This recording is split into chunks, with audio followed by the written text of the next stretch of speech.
Hi guys, how are you doing today? Welcome back to Random Lifestyle Vlog. Today we're going to be talking about the newest Kayali fragrances from the Wedding Collection, and these are Silk Santal and Velvet Santal. These fragrances are both in Eau de Parfum Intense concentration, and as you've probably noticed, I picked up two of those like smaller sizes. These are like 10 mils. These are both supposed to be like sandalwood based fragrances, so I thought it just makes more sense for me to buy like smaller sizes. And I actually really appreciate the fact that they always sell their fragrances in the smaller sizes as well. I have such a massive collection of fragrances that, to be honest, I don't think I need any more of those like big fragrances, like 50 mils or like even bigger. These are perfect sizes, especially if you don't really know whether you're going to love a fragrance or not. Okay, so let's talk about the Silk Santal first. So this is the one in the white packaging. As for the bottle, the small size bottles they just look the same. I mean, both of these fragrances look the same. The bigger bottles look different. The Silk Santal is lighter colored. The Velvet Santal is going to be like darker. I think it's like the black bottle, if I remember correctly. Anyway, the keynote of the Silk Santal fragrance, according to the box, are sparkling champagne, white freesia, pink praline, lush nectarine, sandalwood, and sugared musk. Fragrantica shows a little bit more complex fragrance profile, and here in top notes we have champagne, freesia, black currant, then middle notes of nectarine, praline, jasmine, orange blossom, and May rose, and then we have base notes of vanilla, sugar, musk, sandalwood, amberwood, and oak moss. So my first impressions of this fragrance are the opening is literally to die for. It is so beautiful. I also find it very unique. It's this kind of like mixture of sweetness, of like gourmandy notes, sandalwood, musk. So it's, you know, slightly powdery, which you can usually get that powderiness from musk, but also like sandalwood fragrances sometimes can be powdery. So you've got the powderiness mixed with this kind of like sugary sweetness. It is mixed in a way that makes this fragrance quite unique in the opening. The problem I have with this fragrance is that this opening doesn't last. It turns out into something, I don't want to say cheap because it's not that, but it does give me a little bit of almost like a celebrity fragrance in a dry down, which, I mean, Ariana Grande, yeah, it does smell a little bit like the Mod Vanilla. So a little bit of that, a little bit of Mod Vanilla, but with a twist. I still think this fragrance is more interesting.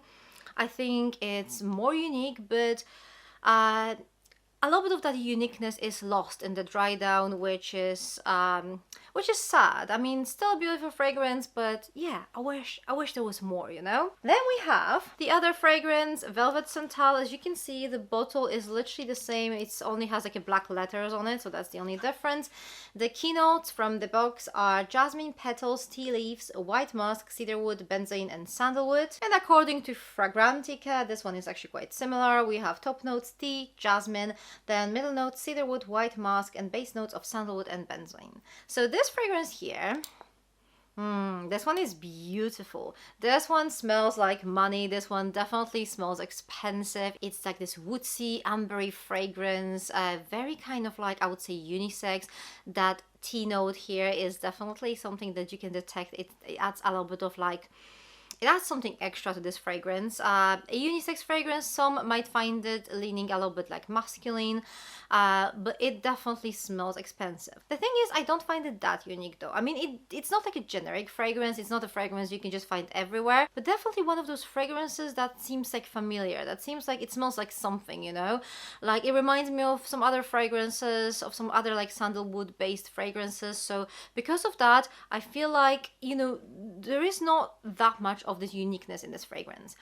Actually, it slightly reminds me of the Kayali's Invite Only Amber. Does give me a little bit of that, but the amber fragrance is more syrupy, fruity. It has the kind of like boozy quality. This one is a little bit drier. Yeah, definitely a little bit like drier type of fragrance. Whenever we're talking about Kayali fragrances, I think we have to mention the layering. There are actually layering combos suggested by Mona Katan on the boxes here, so let's just have a quick look. As far as the Wedding Silk Santal is concerned, it should pair perfectly with white flower and musk. And yes, it does actually pair perfectly with those two fragrances. My favorite out of the two combos here is the musk one. It adds a little bit of this like musky powderiness to it. It makes it a little bit more interesting. The white flower fragrance by Kayali is this kind of like very I find it very elegant and mature, and it adds that to other fragrances, adds like some sophistication. So that's how it works. But as I said, I do prefer the musk combo. As for the Velvet Santal, the recommended combos are with vanilla and burning cherry, and these would be my guesses as well. Like, these are my first, like literally my first ideas of what to layer with this fragrance. So we have this drier woodsy fragrance on one side, and then we have this indulgent sweet heavy vanilla scent, so that pairs perfectly.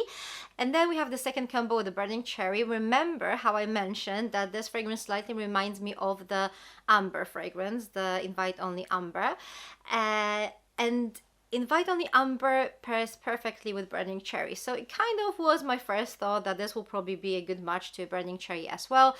So we've got this, again, dry, woodsy fragrance, and then we have this indulgent cherry note. So that works perfectly. And then we have one more layering idea, and this one wins everything, literally. And this is these two fragrances together. Like, wow. Like, literally, these two fragrances are like match made in heaven. Such an amazing combo, in my opinion. I don't think I've ever actually found two fragrances that go that well together. Like, literally, they should just put them in one bottle and sell as a separate fragrance, because this just smells amazing. And you know, all those like little problems I had with these fragrances, like this one was a little bit like, smelled a little bit like celebrity like in the dry down. This one didn't really have that super extra uniqueness to it.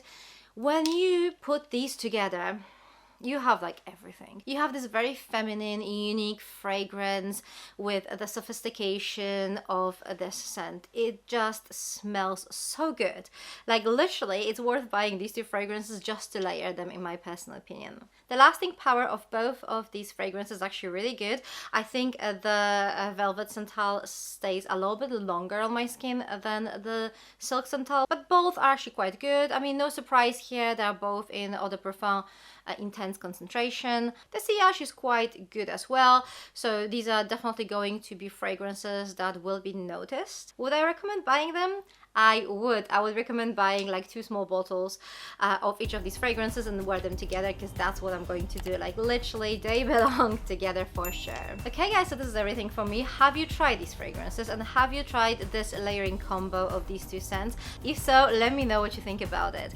Thank you very much for watching. For more fragrance related content, check those videos over here. I'm going to see you very soon. Take care, bye!